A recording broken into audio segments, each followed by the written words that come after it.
My name is Layla Parker. I'm 26 years old, and if you asked what my job is, I'd probably laugh in your face.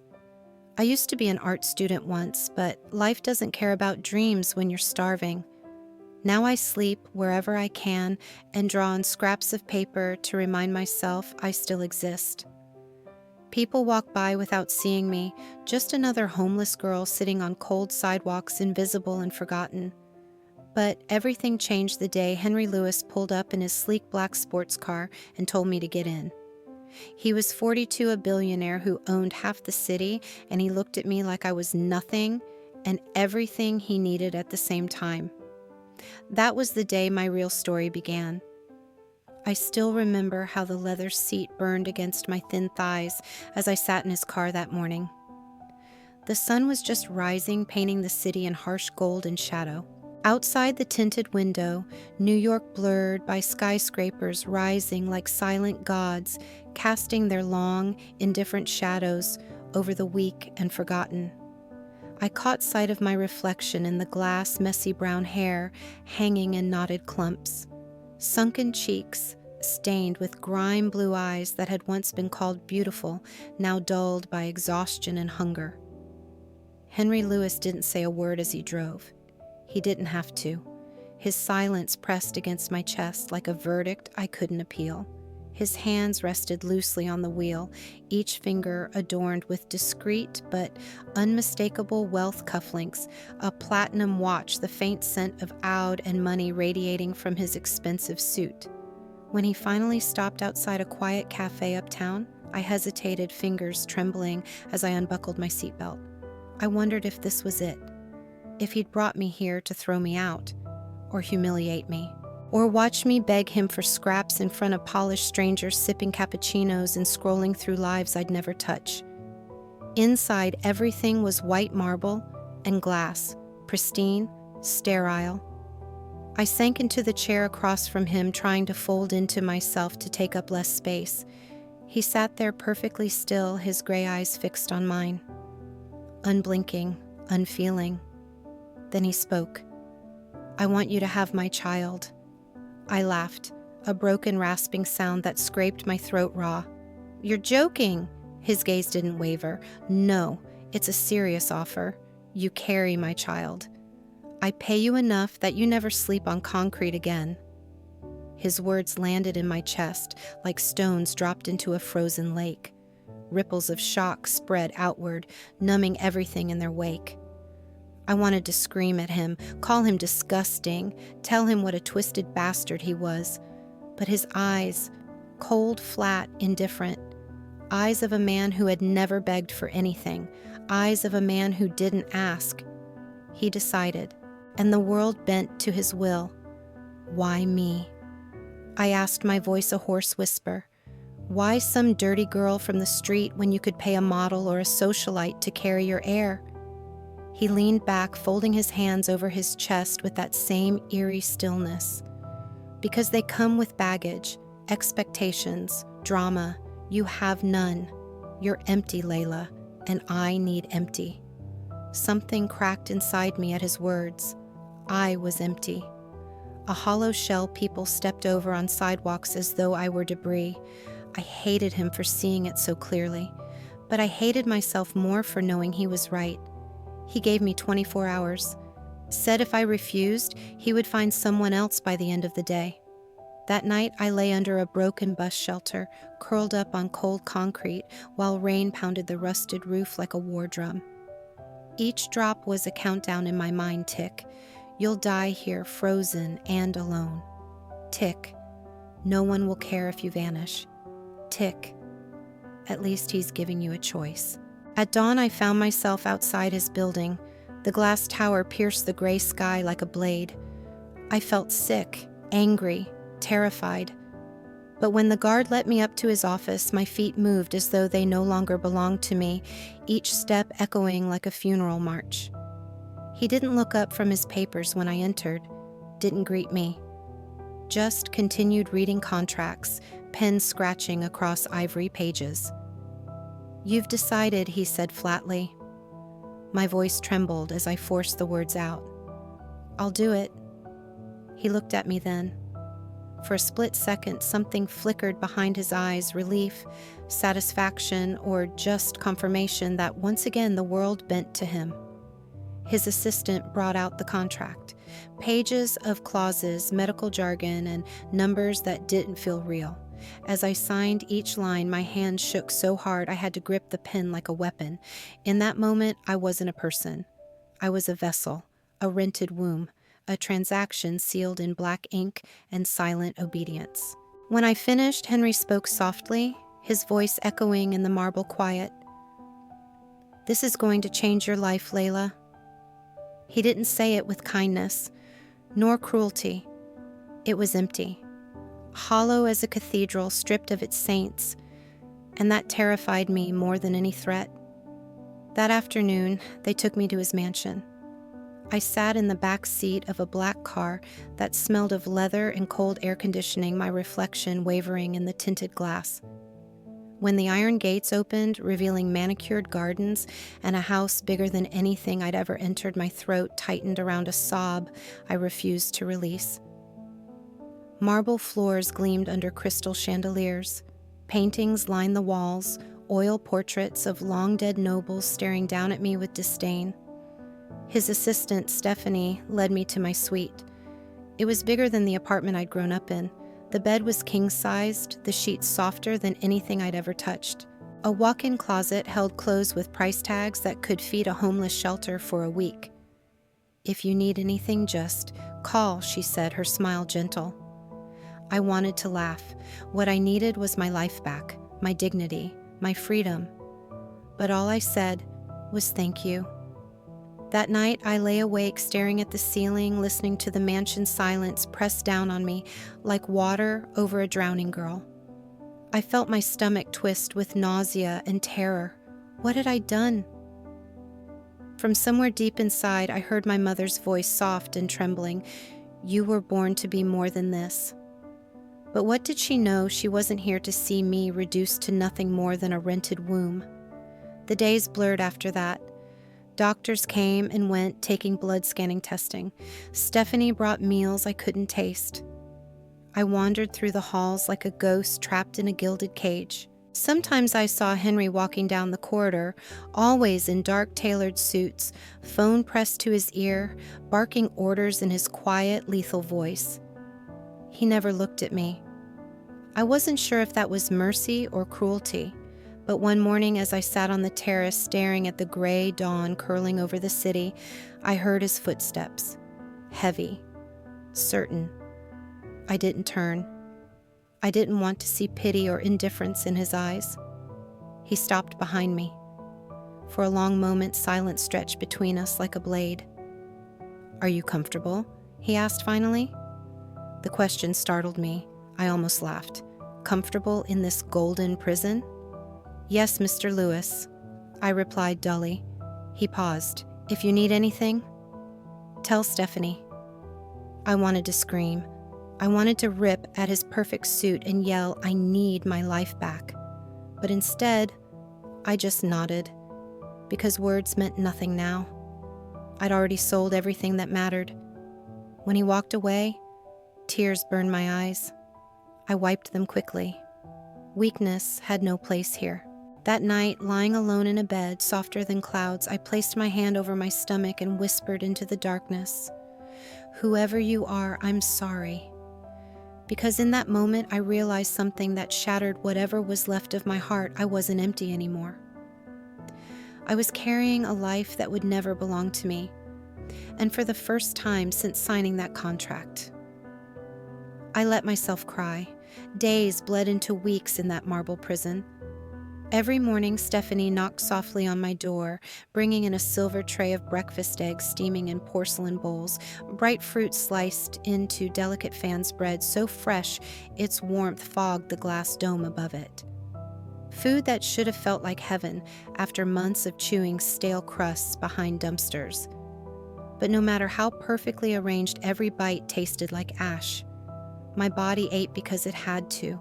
My soul starved for something it couldn't name. Doctors came and went, their white coats crisp with antiseptic and quiet authority. They spoke in clipped tones about hormone levels, gestational progression, and prenatal vitamins never bothering to meet my eyes. I was nothing to them. Just another project to monitor, another contract to fulfill. I would lie back on the cold examination table, staring at fluorescent ceiling tiles, pretending I didn't hear them talk about me like a piece of breeding stock. But the day of my first ultrasound, something inside me broke. Henry showed up. He stood near the door, perfectly still, his dark suit unwrinkled despite the early hour. Arms crossed over his chest like a judge about to deliver a life sentence. His gray eyes locked onto me with that same flat intensity I'd come to dread. His presence filled the room, pressing down on my lungs until breathing became a conscious effort. "Ready?" the doctor asked gently as he squeezed cold gel onto my bare stomach. I nodded, biting my lips so hard I tasted blood. The machine hummed to life, static filling the sterile silence. Then there it was. Thump, thump, thump, thump. A tiny heartbeat, strong and steady. A rhythm so fragile yet so powerful it felt like it shook the earth beneath me. My breath caught in my throat.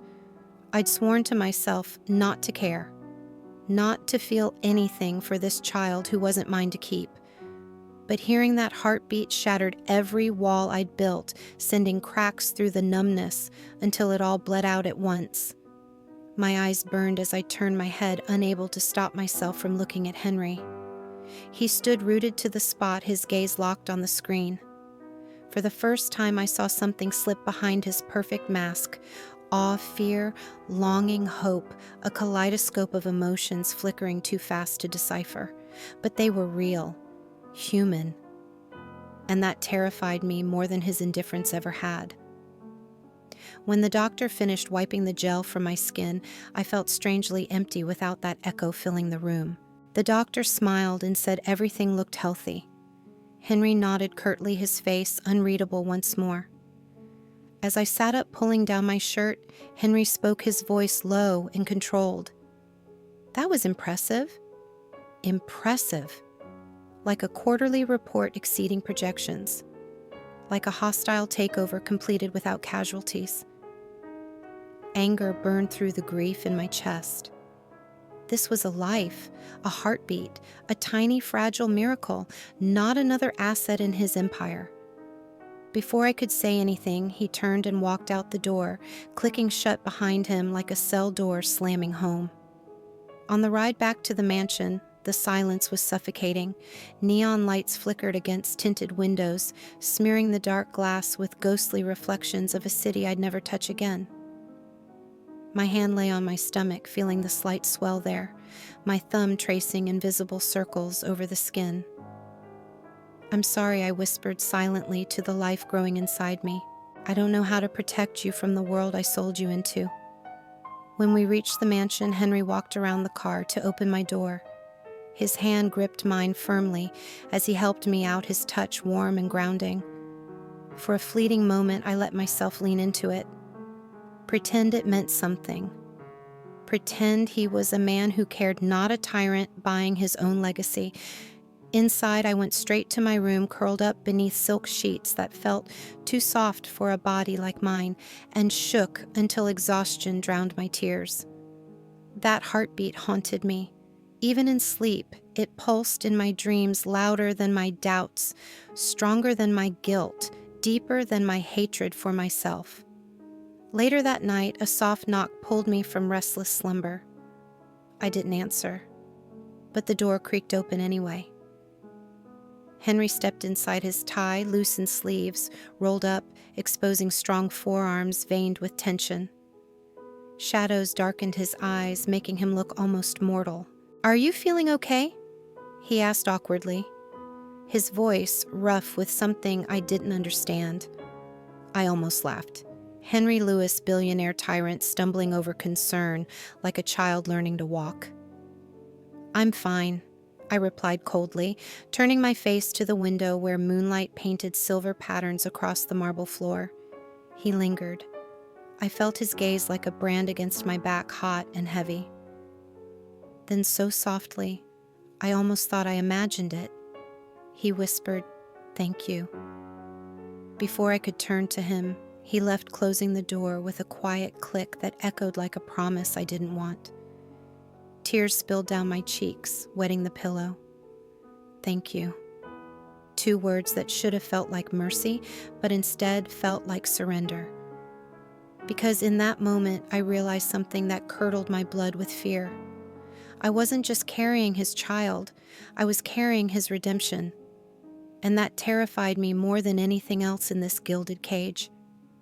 The days after felt different. He started appearing more often. Sometimes at breakfast, sitting across from me at the long mahogany table sipping black coffee while scrolling through his tablet. Sometimes he'd ask about my sleep, my appetite, my appointments. Always in that same detached tone, like a CEO reviewing quarterly metrics. But every question lodged deeper under my skin, an ache I couldn't name. Until one evening, I found him sitting alone in the darkened living room. The only light came from the flickering fireplace shadows dancing across his sharp features, hollowing his eyes into twin abysses. "Henry," Lomi said cautiously, stepping closer. My voice trembled despite myself.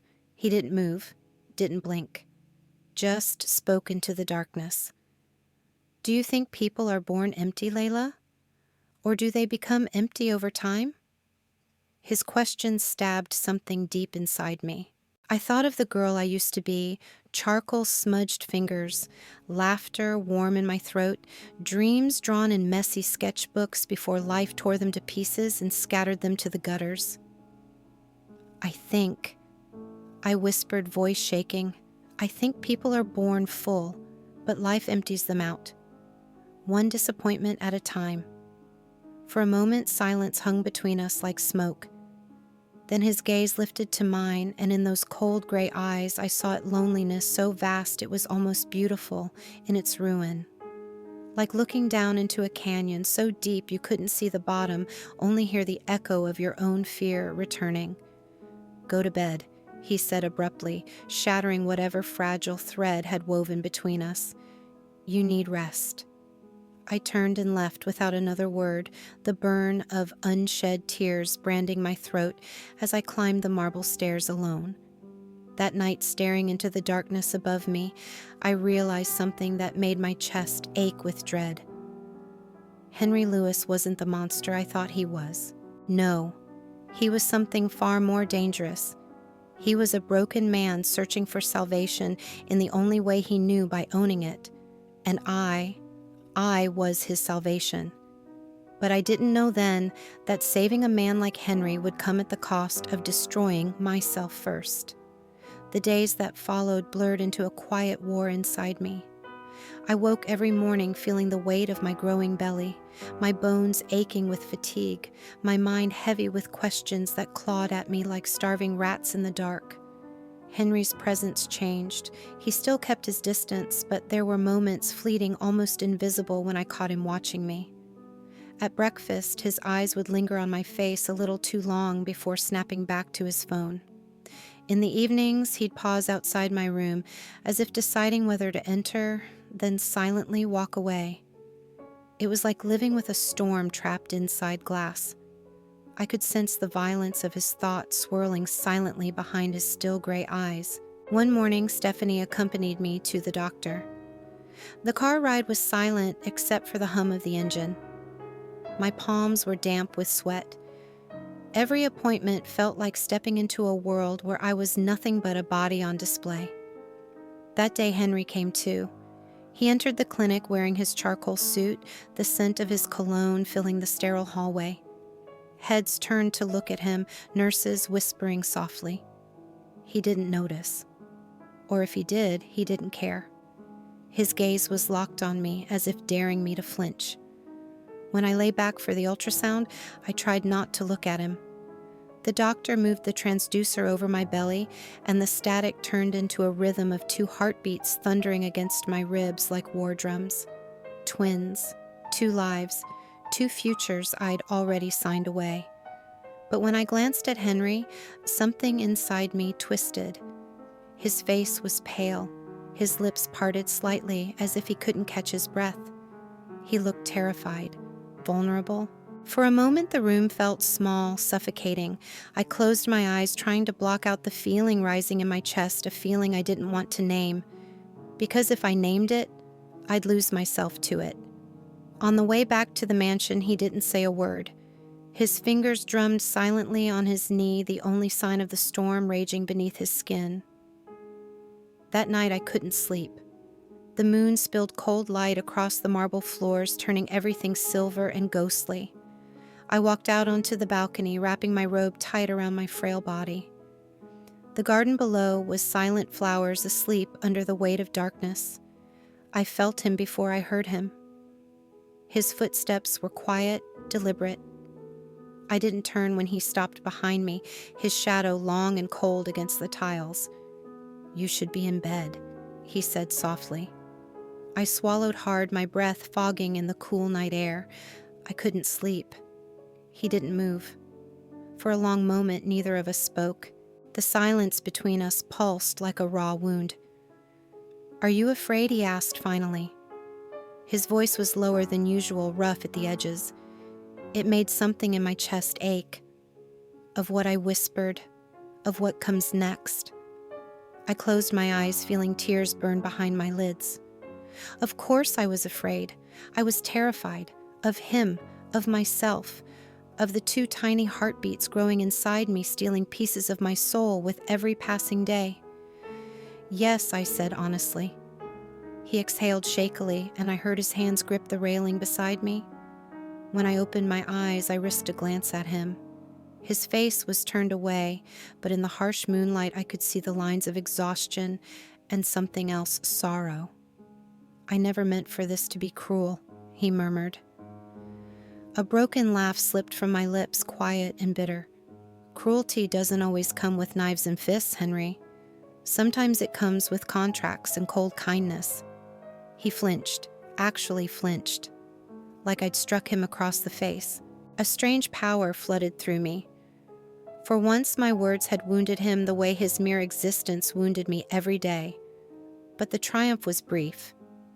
Because when he turned to me, eyes gleaming with a pain he didn't bother hiding, I felt my anger dissolve into something softer, something dangerous.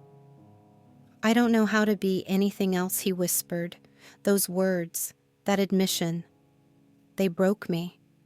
I reached out before I could stop myself, my fingers brushing his knuckles where they gripped the railing. His skin was warm, his pulse fluttering beneath my touch. "You don't have to be," I said, barely audible. For the first time since I met him, he closed his eyes. His shoulders sagged the weight of his empire, his loneliness, his choices pressing down until he looked almost human. When he opened his eyes again, there was something fierce in his gaze. "Come inside. It's cold." His command was gentle, but I obeyed anyway. Inside, he poured me warm milk in the kitchen, his large hands oddly careful with the delicate cup. I watched him silently studying the lines of his face, the silver in his hair at his temples. The man who bought my body but never tried to touch it. The man who owned everything but didn't know how to hold anything gently. As I sipped, he sat across from me, elbows on his knees, eyes locked on mine.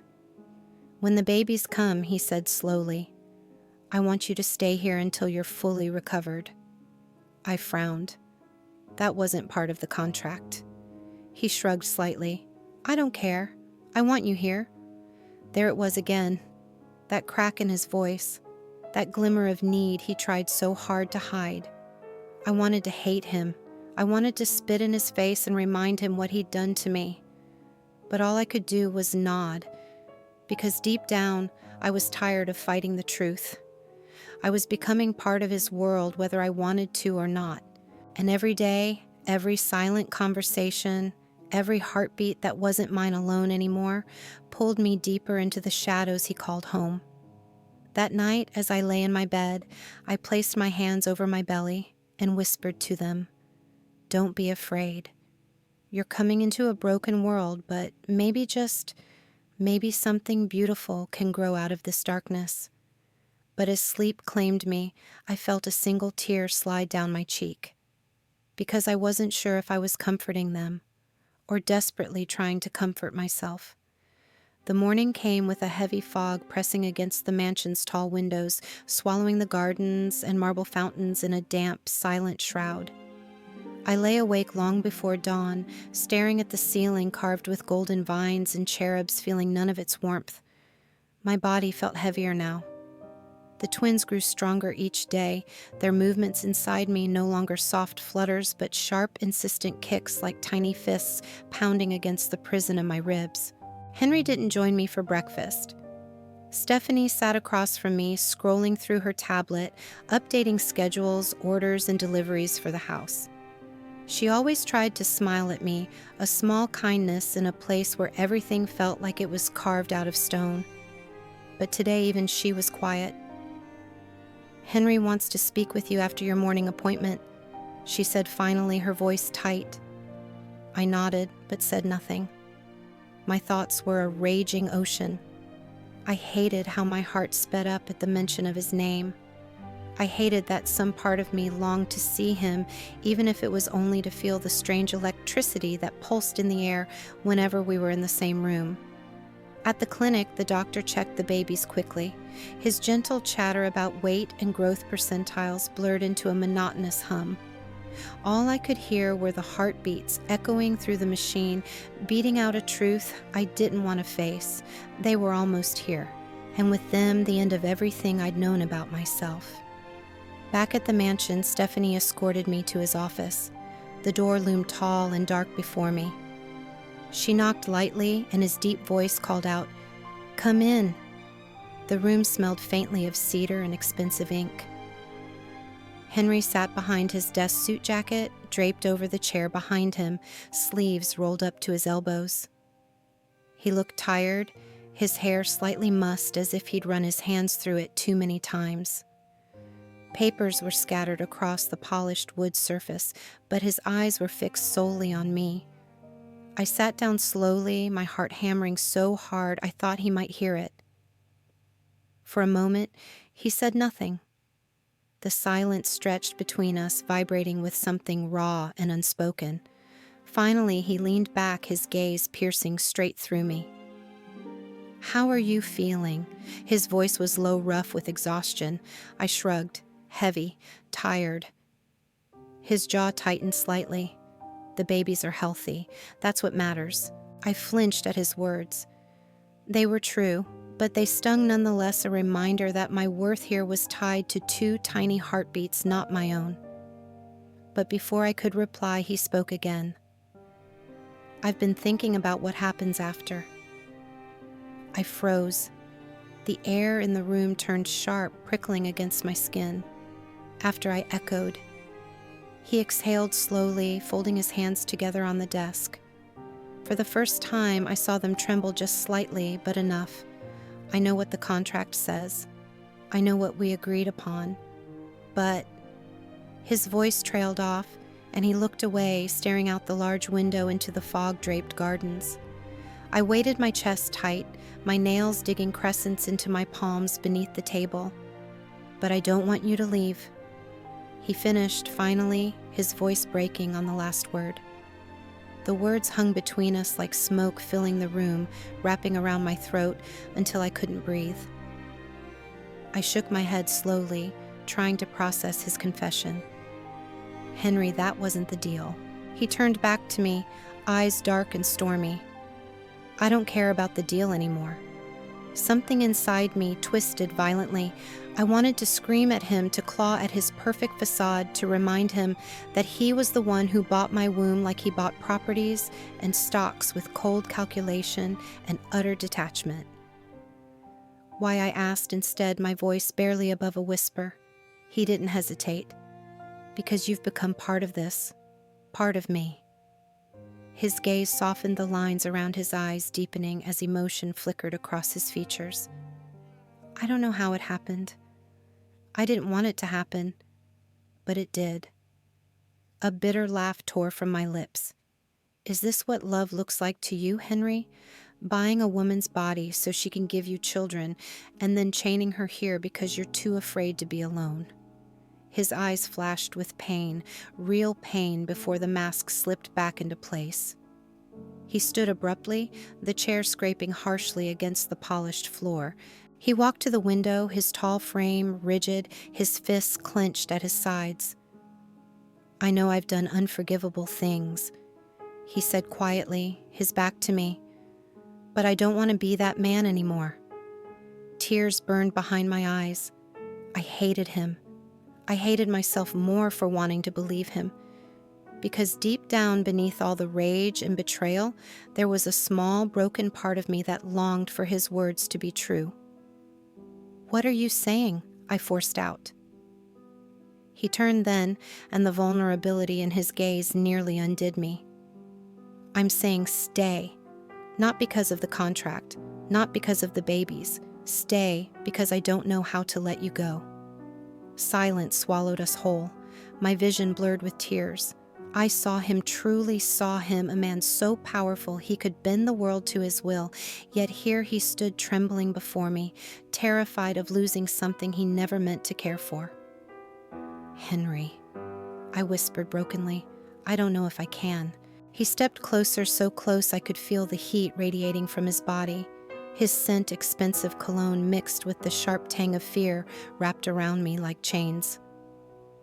"I'll spend the rest of my life proving that you can."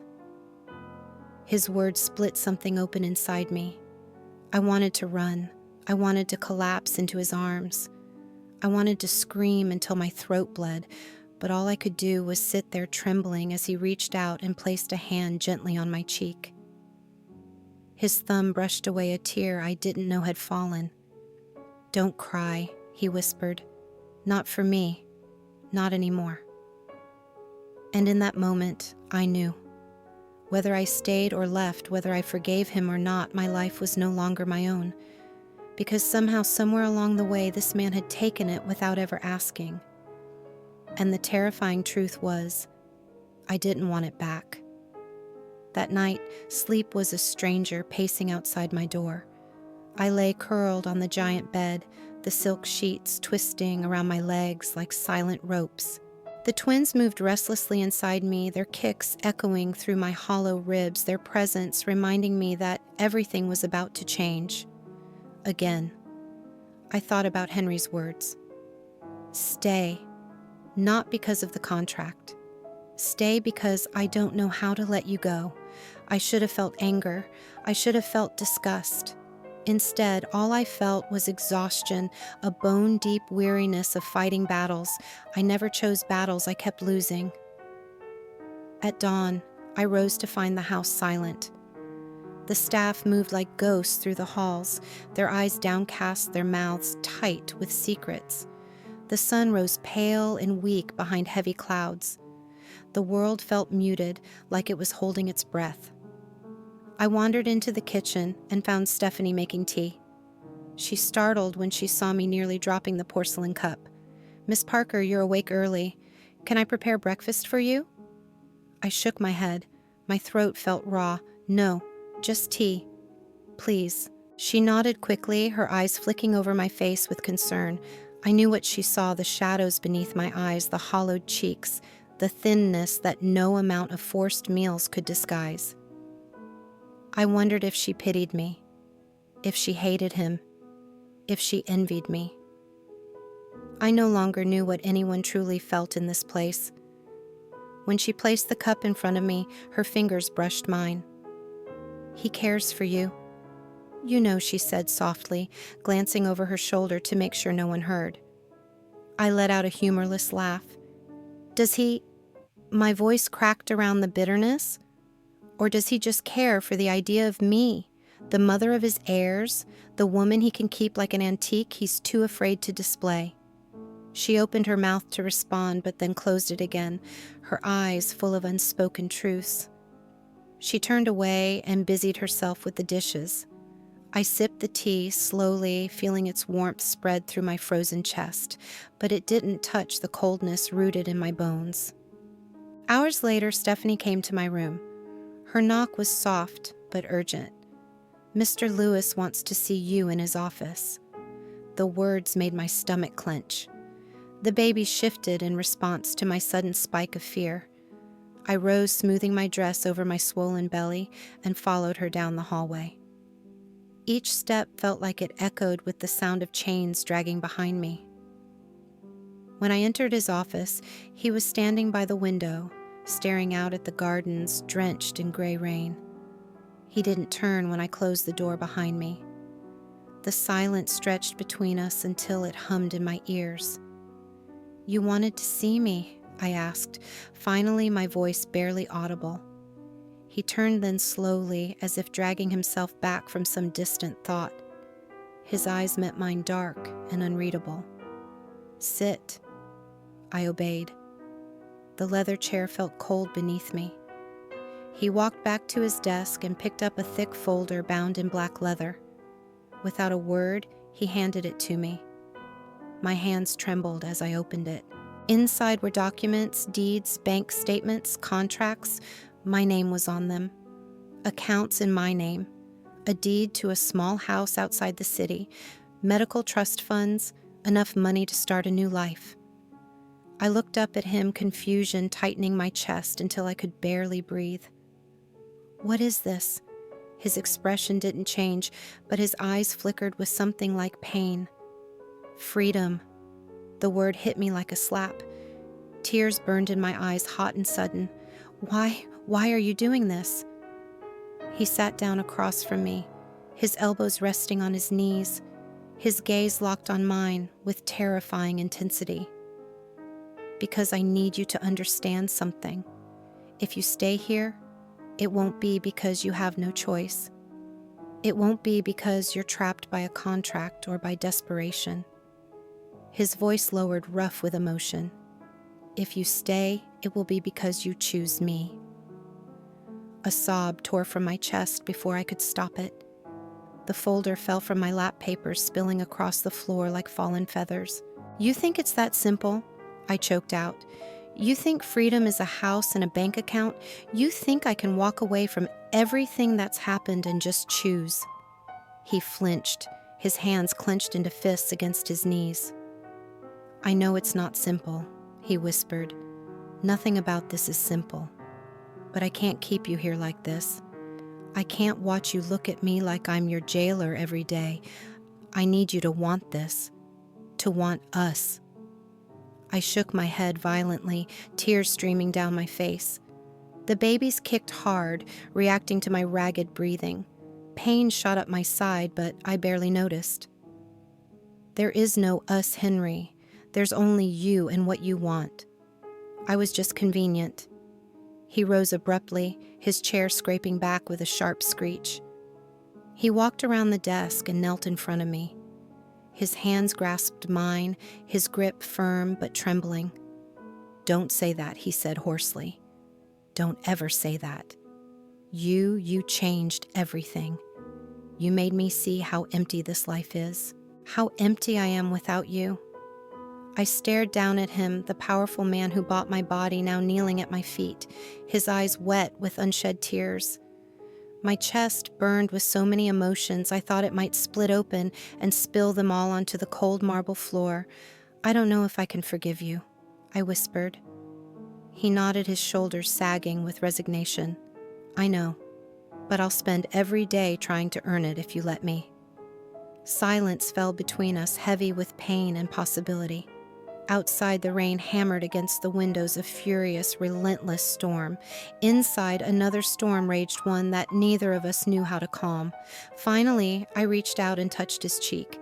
His eyes fluttered closed at my touch, and a single tear slipped down his face. "I don't know what I'm choosing, Henry," I said softly. "But I know. I'm so tired of being alone." His eyes opened, and for the first time I saw hope flicker there, a small, fragile light in the endless dark. "Then stay," he whispered. "Not because you're trapped. Stay because we can learn to not be alone. Together." As I looked into his eyes, I realized something that terrified me more than anything else in this mansion. I wanted to believe him. I wanted to stay. And that more than anything was what made me his. Night fell heavy over the mansion, draping its marble halls in shadows that pulsed with each flicker of candlelight. I sat curled on the window seat, staring into the storm-washed darkness. My back ached, pain radiating down my thighs as the twins shifted inside me, stealing my breath with every kick. I pressed a trembling hand to my belly, feeling life and love and loss tangled together beneath my skin. A knock came. Before I could answer, Henry stepped in. He looked human tonight, sleeves, rolled up hair, damp from the shower, eyes dark with something like fear. "You're awake," he said softly. "They're active," I whispered. He walked over and knelt, placing his warm hands over mine on my belly. The babies shifted beneath his palms, responding to him like they knew him already. "They're strong," he murmured, stroking gentle circles over my skin. Suddenly, pain knifed through me. I gasped, clutching his wrists. His eyes snapped to mine, wide with alarm. "What is it?" Another wave hit, curling me forward. Tears pricked my eyes. "Henry, I think it's starting." For a moment, he froze, horror and awe flashing across his face. Then he moved. "Stephanie, call the doctor. Prepare the car." Minutes blurred in agony and movement. Stephanie helped me dress as Henry gripped my hand so tightly it hurt. But I didn't tell him to let go. I needed him to anchor me. The drive to the hospital was silent, but for my ragged breathing and his whispered reassurances. "Breathe, Layla. We're almost there." At the hospital, bright lights stabbed my eyes. Nurses rushed me down halls while Henry refused to leave my side. "I'm staying," he growled when they tried to push him back. He bent down, pressing his forehead to mine. "I'm here," he whispered. "I won't leave you." Hours passed in a haze of pain and screams. Through it all, his hand never left mine. Finally, a shrill wail cut through the room. "My son." Relief crashed over me, but pain surged again until another cry sounded softer, sweeter. "My daughter." I turned my head and saw Henry, tears streaming down his face as he reached out trembling hands to touch them. "They're perfect," he choked. The babies were laid on my chest, their tiny mouths opening in silent protests. Love so fierce it terrified me, burst through my chest. Henry knelt beside me, arms wrapping around all three of us. "Thank you," he whispered, voice breaking.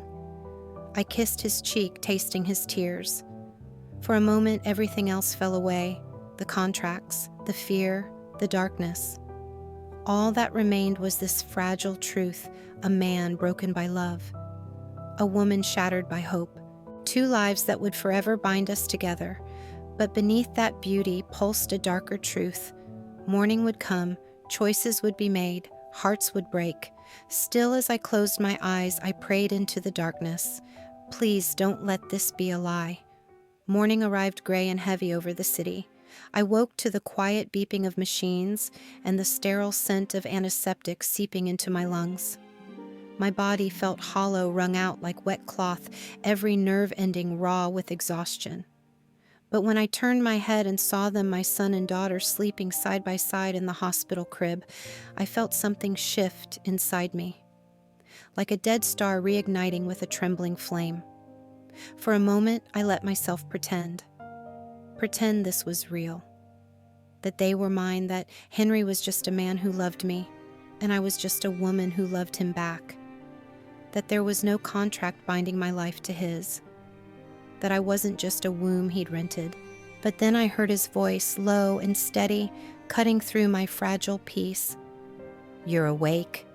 I turned to find him standing by the window, his suit immaculate even here, his tie loosened just enough to show a vulnerability he probably didn't realize he wore. He was staring at the twins, his dark eyes unreadable. His posture was rigid, like he was bracing for war. "They're beautiful," I whispered, my voice raspy. "They're perfect." He didn't move, but his throat bobbed with a swallow. "Yes," he said quietly. "They are." Silence stretched between us, filled only by the soft coos of the babies as they shifted in their sleep. My heart thudded painfully in my chest because I knew what came next. The part I'd tried not to think about during those long months. The part that would rip my soul in two. Henry. I forced the words out, my hands trembling against the sheets. The contract. It's time, isn't it? His head snapped towards me, eyes narrowing with something dark and fierce. Don't. He growled, his voice low and shaking. Don't talk about that right now. I flinched, tears springing to my eyes. But we have to. This was the agreement. I carry them, I give birth, and then I go. That was what you wanted. That was what I signed up for. He strode across the room in 3 quick steps and gripped the edge of my bed so hard his knuckles turned white. His face was inches from mine, his breath hot with anger and fear. Do you think any of this is what I wanted? He hissed. Do you think I planned for this, for you to become something I can't control? I stared into his eyes, my chest heaving with panic. Henry, please, don't do this. Don't make it harder. He shook his head violently. No, Layla. You don't understand. You're not leaving. Ever. My stomach clenched so hard I thought I would vomit. What are you saying? His gaze flickered to the twins, then back to me. When he spoke again, his voice was calm, terrifyingly calm. I'm saying the contract is over. It doesn't matter anymore. I'm not letting you go. You're theirs. You're mine. This family, this life, it's real now. And I won't let you walk away from it. I shook my head, tears blurring my vision. You can't just keep me, Henry. I'm not your possession. I never was. He smiled, then a small broken smile that didn't reach his eyes. But you are Layla. You have been since the day you stepped into my car. I just didn't realize it until now. I sobbed, pressing my fists against my mouth to muffle the sound. The babies stirred in their crib, their tiny cries slicing through my chest like knives. Please, I whispered through my tears. Don't do this to me. Don't do this to them. They need a mother who is free, who chooses them, not someone trapped. He reached out and cupped my face in his large trembling hands. His touch was gentle, but his grip was iron. You think I don't know that? His voice cracked, the raw edge of desperation cutting through his words. You think I don't wake up every morning terrified that you'll leave and take this light you've put inside me? I can't lose you, Layla. I can't. For the first time, I saw him clearly. Not the billionaire tycoon, not the calculating strategist, just a man broken, terrified, clinging to me like a drowning man clings to driftwood. And God help me, a part of me wanted to be his driftwood. A part of me wanted to save him, even if it meant drowning myself. What if I stay and hate you for it? I asked, my voice barely a whisper. His thumbs stroked away my tears. Then I'll spend every day making you love me again. I sobbed harder because I believed him. I believed he would try. I believed he would give me everything he had, his money, his devotion, his broken, twisted love. But I also knew it would never be enough, because freedom was something no one could buy, not even Henry Lewis. A nurse entered then, breaking the suffocating intimacy. She smiled brightly, oblivious to the dark current swirling around us. Time for the baby's feeding, Miss Parker. Mr. Lewis, if you'd like to help, we can show you how.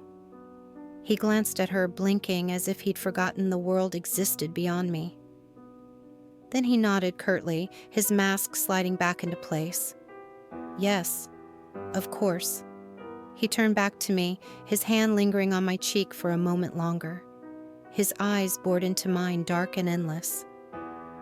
This conversation isn't over, he said softly.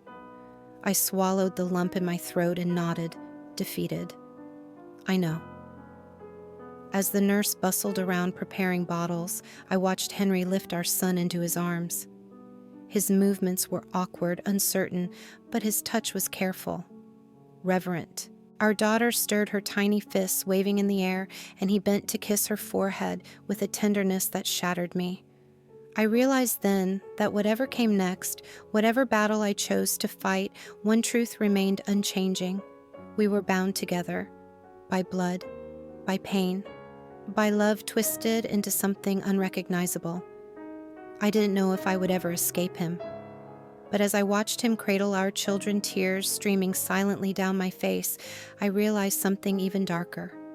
A part of me didn't want to. I sat in the back seat of Henry's Rolls-Royce as the city blurred past under the setting sun. The twins slept beside me, their tiny mouths open in silent sighs. My reflection in the tinted glass looked ghostly. Pale skin, hollow eyes, resignation etched into every line of my face.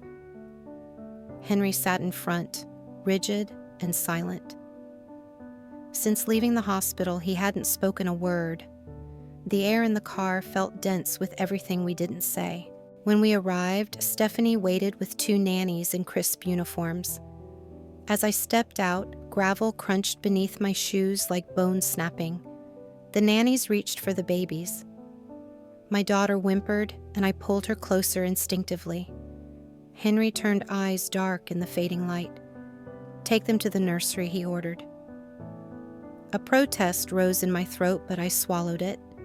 Slowly, I handed them over my chest, burning as they disappeared into the mansion. Henry came to stand beside me. For a long moment, neither of us spoke. "You're home now," he said. I let out a humorless laugh. "Home," I echoed. "Yes," he replied firmly. Then his hand curled around the back of my neck, warm and possessive, forcing me to meet his gaze. "You can hate me, you can fight me, but you will stay." A tear slipped down my cheek. "Why me, Henry? You could have chosen anyone." He pressed his forehead to mine. "Because you're the only one who makes me feel human." His words sliced through me. I sagged against him, too tired to scream, too broken to run. He pulled back, studied my face, then turned and walked inside, leaving me in the gathering night. Later in the nursery, I kissed my babies' foreheads, their warm skin smelling of milk and powder. My chest ached with savage love. "It's okay," I whispered. "Mommy's here." But in the mirrored wardrobe, I saw myself, pale, thin eyes empty, and I realized with a cold, sinking clarity, I wasn't a woman in Henry Lewis's house. I was a prisoner stroking her cage and calling it safety. That night he came to my room after the house fell silent. I sat by the window staring into the moonlit gardens. He entered without knocking, as always, and knelt in front of me, resting his head on my knees. And for the first time, I didn't push him away. For a long time, neither of us spoke. His hands gripped my thighs tightly, as if he was afraid I might vanish if he let go. "Say something," he whispered finally, his voice ragged. I swallowed, staring at the black garden beyond the window. "What do you want me to say, Henry? That I forgive you? That I love you?" He pressed his forehead harder into my lap, his shoulders trembling. "I want you to stay," he said. "That's all I want." I rested my hand on his head, threading my fingers through his hair. He let out a shuddering breath like a wounded animal finding momentary peace. "I will stay," I said quietly, each word a knife slicing into my soul. "I will stay. For them." He lifted his head, then his eyes blazing with a darkness that sent a shiver down my spine. "No," he growled. "Not just for them, for me too." And as he rose and pulled me into his arms, carrying me to the bed with a strength that belied his trembling, I realized that he would never let me go. And the worst part, a part of me didn't want him to. Mornings blurred together, golden light streaming through tall curtains, the scent of roses drifting up from the gardens.